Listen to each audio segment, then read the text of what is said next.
పంచాయతీలకు డిజిటల్ మిథ్య, గ్రామాల్లోని ప్రజలకు సత్వర సేవల దూరం, నెట్ సేవలు అందించేందుకు గత తెలుగుదేశం పార్టీ ప్రభుత్వం యత్నం 3,000 కోట్లతో ఆప్టికల్ ఫైబర్ కేబుల్ ఏర్పాటు. జగన్ ప్రభుత్వం పంచాయతీలకు డిజిటల్ హోదా దక్కకుండా చేసింది.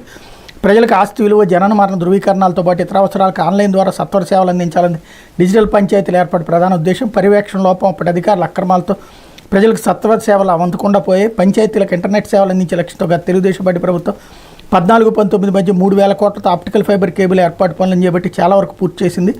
జగన్ ప్రభుత్వం ఫైబర్ నెట్ దాదాపు నిర్వీర్యం చేసింది. ప్రస్తుతం కూటమి ప్రభుత్వం ఎన్ని పంచాయతీలకు కనెక్షన్స్ లైవ్లో ఉన్నాయనే వివరాలను సేకరించే పని ఇటీవల చేపట్టింది అన్నటువంటి వార్తని హైలైట్ చేశారు. ప్రతి వార్తలో జగన్ మీద విషం చిమ్మాలా, అదే సందర్భంలో ఇప్పుడు ఏదో అద్భుతం జరుగుతుంది అనాలా. సచివాలయాలు, గ్రామ సచివాలయాలు ఎక్కడ ఉన్నాయి? పల్లెటూళ్ళలోనే కదా.